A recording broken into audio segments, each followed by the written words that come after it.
عقیدہ رسالت معتبر نہیں تو نہ عقیدہ توحید معتبر ہے، نہ عقیدہ آخرت معتبر ہے، کچھ شے پر ایمان لانا معتبر نہیں اگر رسالت پر عقیدہ معتبر نہیں۔ بات سمجھے ہیں نا؟ تو سمجھانا چاہتا ہوں، اس نقطے کو سمجھو، نبوت اور رسالت کی شان میں اگر عقیدہ تھوڑا سا ہل گیا سب کچھ برباد گیا، اور اگر یہ عقیدہ درست ہو گیا تو ایمان کی ساری شاخیں قبول ہو گئی۔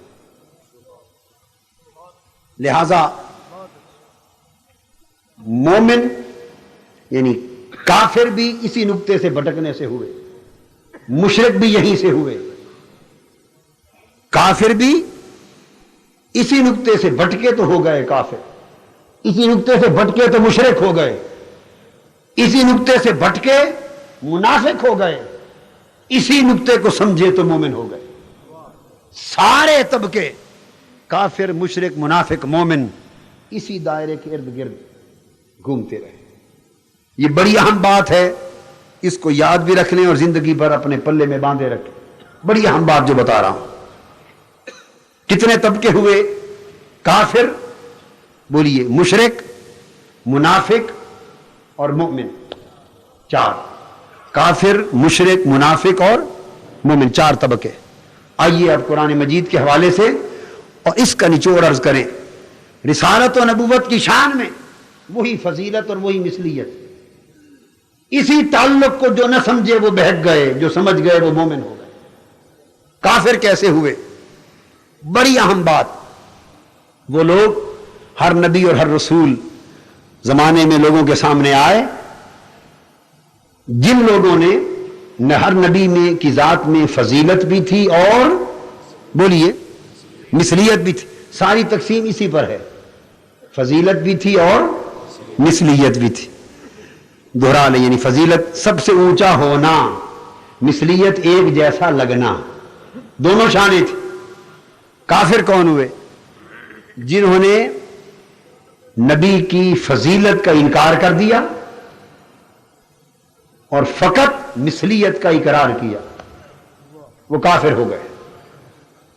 جنہوں نے نبی کی فضیلت کا کلی، بولیے، کلی انکار کر دیا اور صرف مثلیت کا اقرار کیا، وہ کافر ہو گئے۔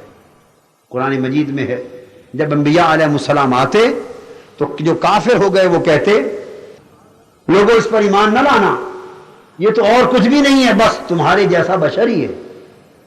وہ جو فضیلتیں نظر آتی تھی، نبی کے معجزے، نبی کے کمالات، نبی کے تصرفات، نبی کی نشانیاں، عظمتیں، فضیلتیں، رفعتیں، ان کو دیکھتے نہ انکار کر دیتے، اور وہ جو مثلیت نظر آتی تھی انسانی زندگی کے گوشے، فقط ان کو دیکھتے۔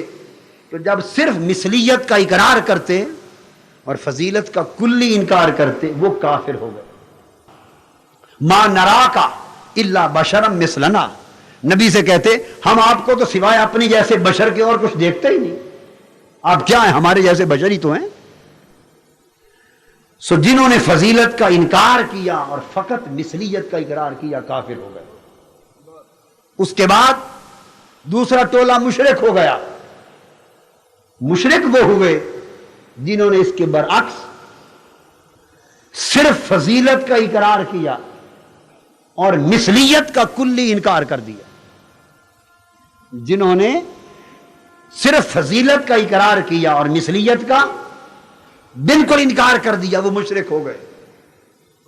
عیسیٰ علیہ السلام کو دیکھا کہ پھونک مارتے ہیں مردے زندہ ہو جاتے، پھونک مارتے ہیں ہاتھ سے بنائے ہوئے مٹی کے پرندے اڑنے لگ جاتے، مادر ذات کوڑی اور نابینے پر ہاتھ پھیرتے ہیں، شفا یاب ہو جاتے ہیں، گھر کیا کھائے ہو کیا رکھائے ہو بتا دیتے ہیں، غیب کی خبریں۔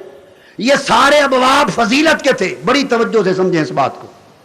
انہوں نے فقط فضیلت پہ نگاہ کی اور جو مثلیت کے پہلو، انسانی بشری زندگی کے جو پہلو تھے، ان کو بالکل نہ دیکھا، تو کہنے لگے کہ خدا کا بیٹا ہے، کوئی کہنے لگے خدا ہے۔ جنہوں نے مثلیت کا انکار کر دیا، فقط فضیلت کا اقرار کیا، وہ کوئی خدا بنا بیٹھا، نبی کو، حضرت عزیر کو کوئی خدا کا بیٹا بنا بیٹھا، کوئی خدا کا شریک بنا بیٹھا، وہ مشرک ہو گئے۔ صرف مثلیت کا اقرار کرنے والے اور فضیلت کا انکار کرنے والے کافر ہو گئے. اس کے برعکس صرف فضیلت کا انکار کرنے والے اور مثلیت کا انکار کرنے والے اور فضیلت کا اقرار کرنے والے وہ مشرک ہو گئے. بس یہ بات سے نشین فرما لیں، یہ دو طبقوں کا دور گزر گیا. جب حضور علیہ الصلوۃ والسلام تشریف لے آئے، جنہوں نے آقا پر کلمہ پڑھ لیا، اب آقا کی امت میں قیامت تک کوئی طبقہ اور کوئی پورا کا پورا گروہ اور کوئی طبقہ بحیثیت کے طبقہ کے اب نہ کافر ہو سکتا ہے نہ مشرک ہو سکتا ہے.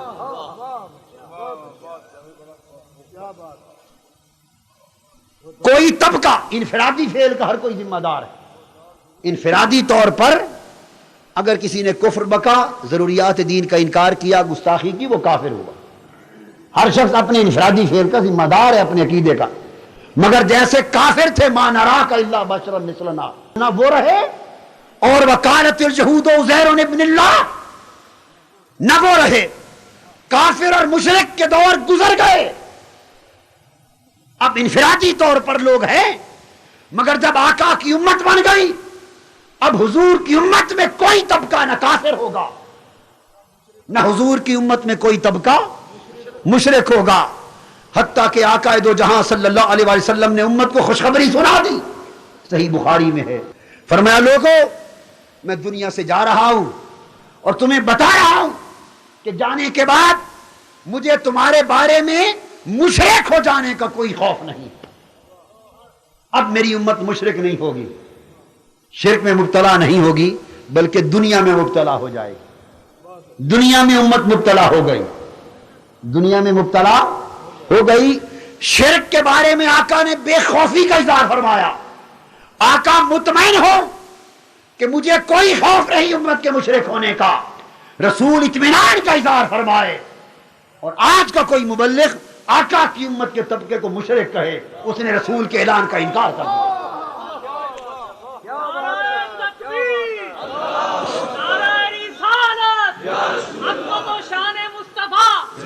جس امت کے بارے میں آقا نے قیامت تک کے لیے شرک سے بے خوفی کا اعلان فرما دیا کہ مجھے تمہارے دوبارہ شرک میں مبتلا ہونے کا خوف نہیں، اس امت کے کسی طبقے کو مشرک کہنا آقا کے اعلان کے خلاف بغاوت کرنا. اب کفر و شرک کا دور گزر گیا.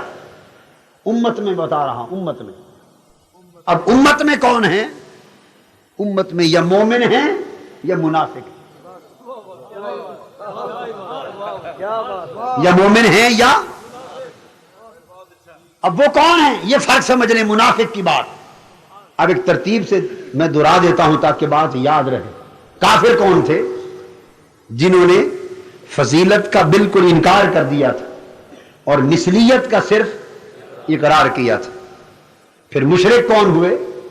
جنہوں نے صرف فضیلت کا اقرار کیا اور مثلیت کا بالکل انکار کر دیا، مشرک ہو گئے. اب منافق کون ہے؟ اس امت میں جو منافق، جس کے اعتقاد میں نفاق ہے، جو حالت منافقت میں ہے، منافق وہ ہے کہ نہ منافق نہ مومن امت میں اب نہ کوئی کلی فضیلت کا انکاری ہے نہ کوئی کلی مثلیت کا انکاری ہے. اس لیے کافر و مشرک نہیں، نہ کوئی بالکل فضیلت کا انکار کرنے والا نہ کوئی بالکل مثلیت کا انکار کرنے والا. اب فرق کیا ہے؟ منافق وہ ہے کہ جو فضیلت کا صرف اقرار کرے. پہلے کافر کے مشرک کے لیے کہا تھا جو صرف فضیلت کا اقرار کرے. لفظ صرف میں نے فضیلت سے پہلے لگایا تھا، اب لفظ صرف فضیلت کے بعد لگا رہا ہوں، اقرار سے پہلے. اب منافق وہ ہے جو فضیلت کا صرف اقرار کرے، فقط اقرار کرے، کہ میں انکار تو نہیں کرتا، میں بھی مانتا ہوں، ہم بھی مانتے ہیں، فضیلت کو مانتے ہیں. منافق وہ ہے جو فضیلت کا صرف اقرار کرے اور مثلیت پر سارا اصرار کرے. آپ سمجھے؟ ہاں، جو فضیلت کا صرف اقرار کرے اور مثلیت پر سارا. جب فضیلت کی باتیں بتائی جائیں کہیں ہم تو انکاری نہیں، ہم فضیلت بھی مانتے، معراج بھی مانتے، معجزے بھی مانتے ہیں، شفا بھی مانتے ہیں، ساری فضیلتیں بیان کرتے جاؤ تو جواب میں کہے میں تو اقرار کرتا ہوں، مانتا ہوں، ہم تو انکاری نہیں.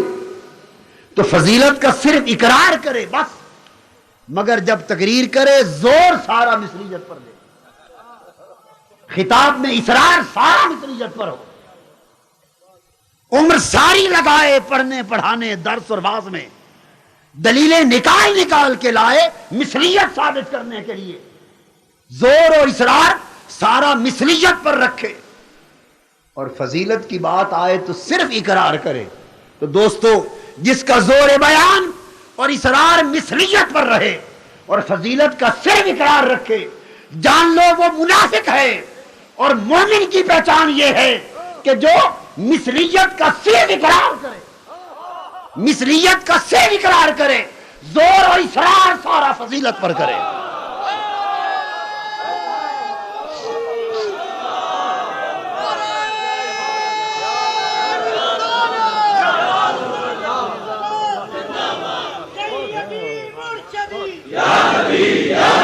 مومن وہ ہے، مومن وہ ہے کہ جو مثلیت کا صرف عقیدہ رکھے، اور جب آپ اس سے کہیں کیا مثلیت کی شان نہیں مانتے، وہ کہے نہیں مانتا ہوں، میرا ایمان.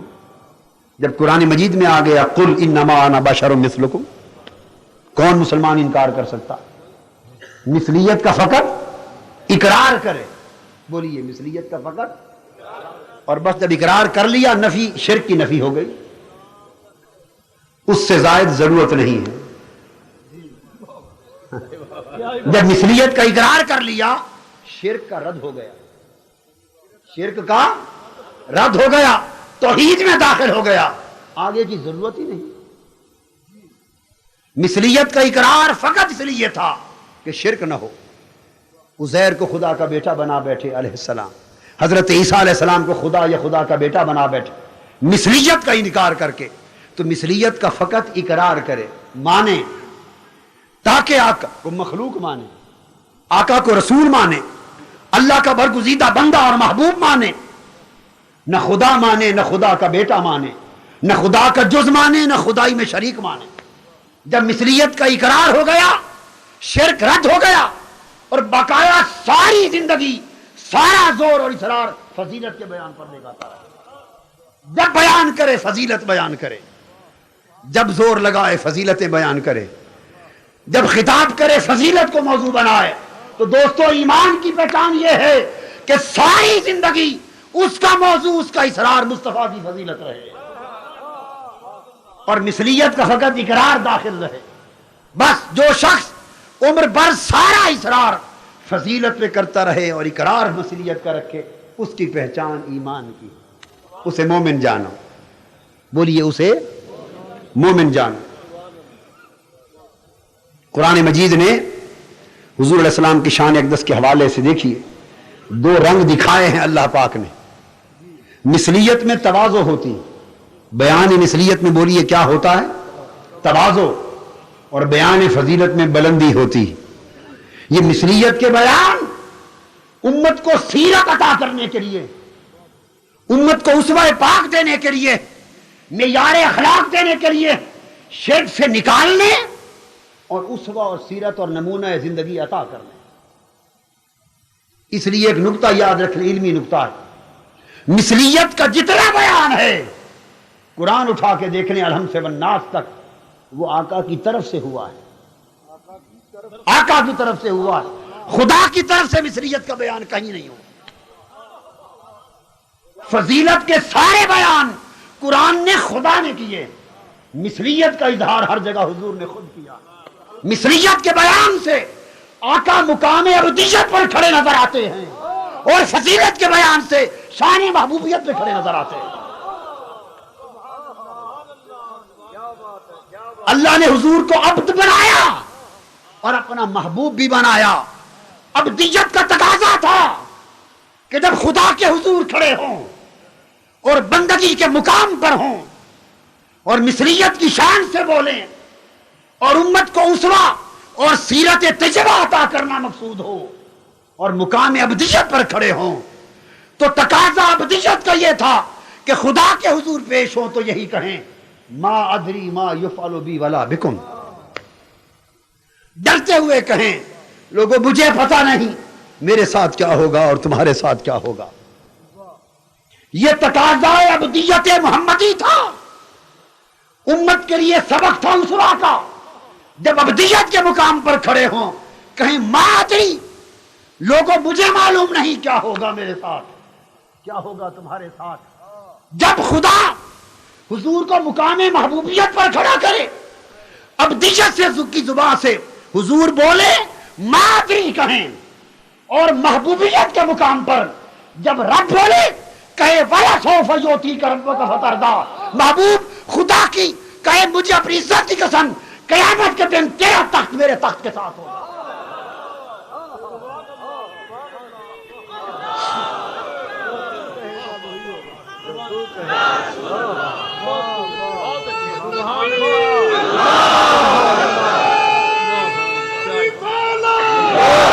اب بولیے، آخرت کا بیان ہے، زبان ابدیت بولتی ہے، عرض کرتی ہے معلوم نہیں کیا ہوگا۔ زبان الوہیت بولتی ہے میں بتاتا ہوں قیامت کے دن تیری کرسی میری کرسی کے داہنے جانے کو، وَلَلْآخِرَةُ خَيْرٌ لَكَ مِنَ الْأُولَىٰ، تیری ہر بات کی گھڑی سب سے پہلی ہوگی۔ اور حبیب جس جس کی طرف تیرا اشارہ ہوتا جائے گا وہی بخشا جائے گا۔ جنت کا دروازہ اس وقت تک بند رہے گا جب تک تو چابی سے افتتاح نہیں فرمائے گا۔ اب سوال یہ ہے کہ اس کو مانیں گے یا اس بات کو مانیں گے؟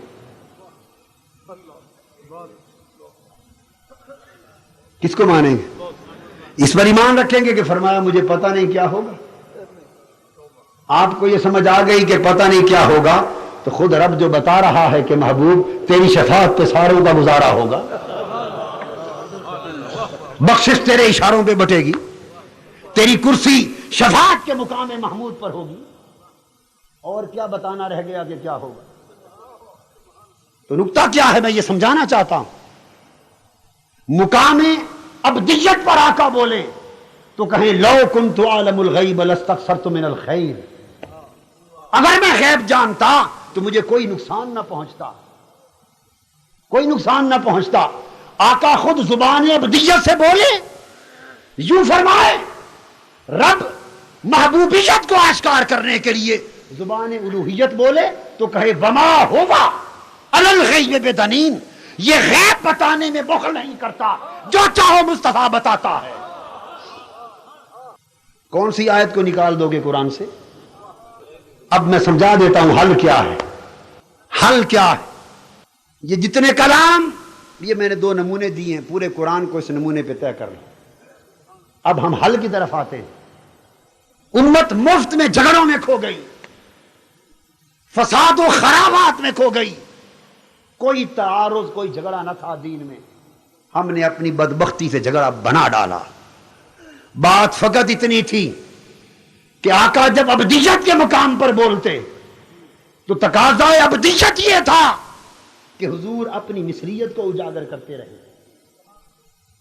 مثلیت کو اجاگر کرتے رہیں، اور وہ کلام فرمائیں جو امت کو اپنے اخلاق کے لیے اسوہ بنے، سیرت بنے۔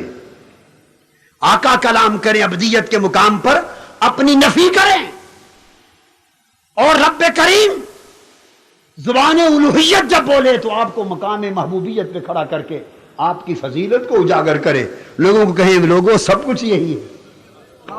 ابدیت کی زبان کھلے تو کہیں میں کچھ نہیں ہوں، مدینہ سے آواز اٹھے تو آواز سنائی دے لوگوں میں کچھ نہیں ہوں، عرش سے آواز آئے بتایا جائے لوگوں سب کچھ یہی، سب کچھ یہی۔ اب فرق کیا تھا؟ فرق یہ تھا کہ حضور نے ابدیت کے مقام پر جو کہا وہ اسوہ اور کردار بننے کے لیے کہا، عقیدہ رکھنے کے لیے نہیں کہا۔ وہ تواضع کا سبق تھا، انکساری کا سبق تھا، اور نفی کمال کی کر کے کمال کی انتہا تھی۔ کمال کی انتہا کمال کا اس بات نہیں، کمال کی نفی ہوتی۔ یاد رکھ رہے ہیں یہ بات. ہر ایک بات پہ کہتا تھا اکبر الہ آبادی کا شعر, ہر ایک بات پہ کہتا تھا من نمی دانم, ہر ایک بات پہ کہتا تھا من نمی دانم کہ میں نہیں جانتا. یہ بات سچ ہے کہ اکبر بہت ہی عالم تھا. ہر ایک بات پہ کہتا تھا من نمی دانم, یہ بات حق ہے کہ اکبر بہت ہی عالم تھا. جو کہتا ہے نا میں جانتا ہوں میں جانتا ہوں میں جانتا ہوں, اس کے کمال میں کمی ہوتی ہے. اور جو کہتا ہے مجھے معلوم نہیں, اس کا کمال کامل ہوتا ہے. آقا ابدیت کے مقام پر جب کلام فرماتے تو نفی کرتے, اور مقامی محبوبیت پر فائز کر کے جب خدا کی زبان کھلتی تو خدا پاک سارے کمالات کا اس بات کرتا. تو یاد رکھ لیں آقا نے جو کچھ فرمایا یہ تواضع اور مثلیت سکھانے کے لیے فرمایا, اور رب نے جو کچھ فرمایا وہ محبوب پر عقیدہ بنانے کے لیے فرمایا, عقیدہ بنانے کے لیے فرمایا. ہم نے کیا کر دیا, حضور جو اپنی شان ابدیت پر فرماتے رہے ہم نے اس سے عقیدہ بنانا شروع کر دیا. جو اپنی شان ابدیت میں فرماتے رہے ہم نے اس سے عقیدہ بنانا شروع کر دیا. جبکہ عقیدہ دیکھنا یہ تھا, یوں نہ دیکھو. دو زاویہ نگاہ ہے. ایک زاویہ یہ ہے کہ حضور خود کو اللہ کی بارگاہ میں کس طرح پیش کرتے ہیں. ابدیت کا زاویہ یہ ہے کہ حضور خود کو اللہ کی بارگاہ میں کس طرح پیش کرتے ہیں.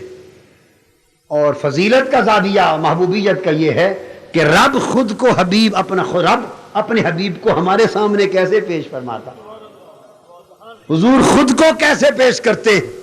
دوسرا زاویہ یہ ہے خدا خود حبیب کو کیسے دکھاتا ہے.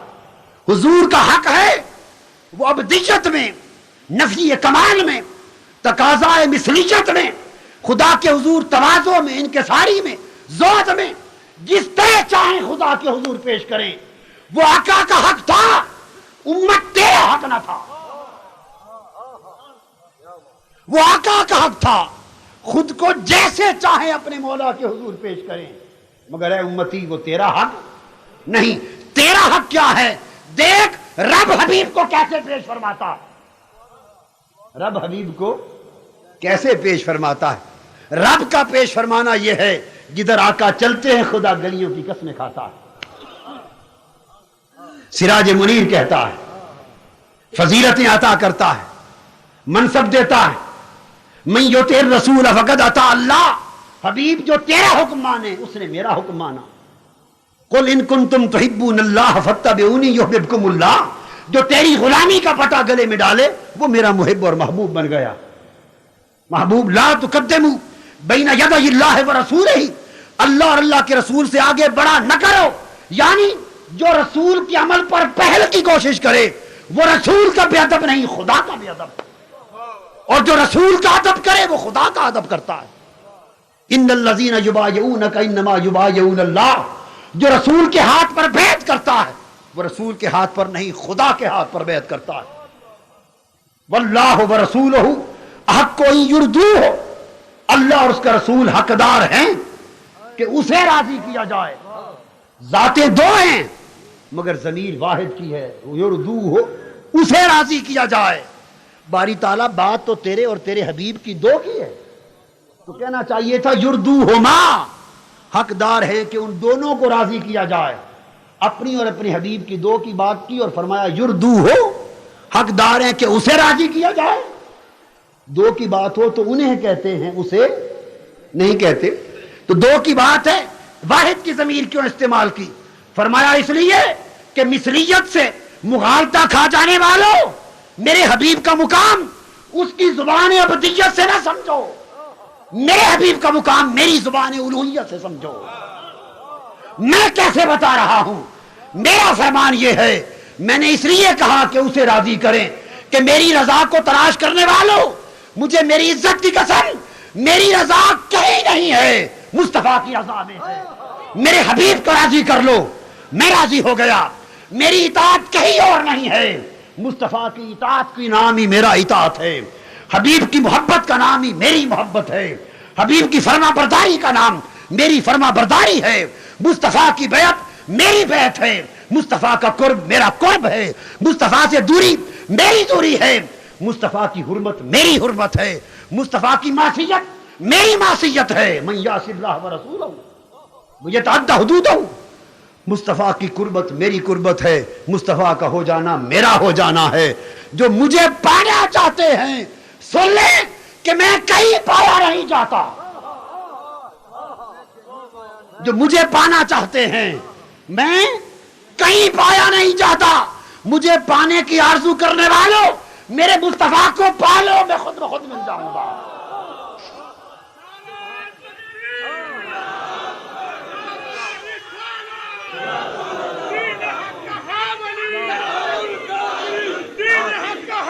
میرے حبیب کو پالو، حبیب کو پانا ہی میرا پانا ہے۔ وَلَوْ أَنَّهُمْ إِذْ ظَلَمُوا أَنفُسَهُمْ جَاءُوكَ، وہ جو جانوں میں ظلم کر بیٹھے تھے حبیب میری بخشش کی آرزو مند ہوں تو تیری بارگاہ میں آ جاتے، اور اب بھی سن لیں کہ مجھے منانا چاہیں ظلم کرنے کے بعد تو جاؤ کا تیری بارگاہ میں آ جائیں، خواہ زیارتاً، خواہ اطاعتاً، خواہ اتباعاً، خواہ شفاعتاً، خواہ توسلاً، خواہ محبتاً، مگر مجھے بخشش میری بخشش چاہتے ہیں تو جاؤ کا ایک بار آئیں تیری بارگاہ، فاستغفر اللہ، اور تیرے در پہ آ کے مجھ سے معافی مانگیں، اور پھر اس پر فیصلہ نہیں ہوگا، اللہ سے معافی مانگنے پر فیصلہ نہیں ہوگا، فیصلہ کس پر ہوگا؟ مصطفیٰ کی سفارش پر، واستغفر لهم الرسول، اور رسول بھی اس کی سفارش میں میٹھے بول بول دے، اور پھر کیا ہوگا؟ اگر حضور سفارش فرما دیں، دو پیارے پیارے لب ہلا کے دو بول بول دے کہ مولا بس اب جانے دے، معاف کر دے، چھوڑ دے، حبیب کے اتنے لب ہل جائیں تو کیا ہوگا؟ میں نے کہا میں خود کہیں نہیں پایا جاتا، حبیب کو پانا ہی میرا پانا۔ لوجد اللہ تواب الرحیم، لوجدو کا فاعل لفظ اللہ، توابن اس کا حال ہے، تواب الرحیمہ یہ اس کا حال واقع ہوا ایک ترکیب میں۔ فرمایا لوگ میرے حبیب کی بارگاہ میں آ جائیں اور اللہ سے مجھ سے معافی مانگیں، اور اگر محبوب آپ ان کی شفاعت کر دیں، جہاں کھڑے تھے تیری جالی کے سامنے، مواج شریف کے سامنے، گنبد خضرا کے سائے کے تلے، محبوب جب تک تم مجھ سے معافی مانگتے رہے میں چھپا رہا، جب تک واستغفر اللہ تک رہے، مجھ سے معافی مانگتے رہے، مجھے نہ پا سکے۔ واستغفر لهم الرسول، جب تو نے شفاعت کر دی میرے حبیب، جب تو نے شفاعت فرما دی، لوجد اللہ، مجھے اپنی عزت کی قسم وہ یقیناً خدا کو پا لیں گے، لوجد اللہ، وہ وہیں اللہ کو پا لیں گے، کس حال میں؟ توابا رحیمہ، قبولیت توبہ رحمتیں بانٹ رہا ہوگا۔ لے جاؤ میرے بندو، میرے حبیب نے شفاعت کر دی ہے، تمہاری توبہ بھی قبول، رحمت کی خیرات بھی لے جاؤ۔ حبیب آپ کی شفاعت کی دیر ہے، لوجد اللہ، یہی تیرے روضے کی جالی پر کھڑے مجھ کو پا لیں گے۔ عرض یہ کرنا چاہتا ہوں کہ مقام ابدیت پر میرے محبوب جو کہیں وہ ان کا حق ہے، وہ مثلیت کی صورت میں اپنی سیرت کا اسوہ دیتے اور ابدیت کے مقام پر خدا کے حضور خود کو پیش کرتے، اسے اپنے اخلاق اور کردار کے لیے اسوہ بناؤ، اس کلام کو عقیدہ نہ بناؤ، اور عقیدہ کب بنے؟ میری زبان کو دیکھو کہ میں حبیب کو کیسے پیش فرماتا ہوں۔ تو دوستو، جن لوگوں کی نگاہ اصرار مثلیت پر ہوا، فضیلت کا خالی اقرار ہوا، وہ منافق ہو گئے، اور جنہوں نے مثلیت کا فقط اقرار کیا اور اصرار سارا فضیلت پر کیا، وہ مومن ہو گئے۔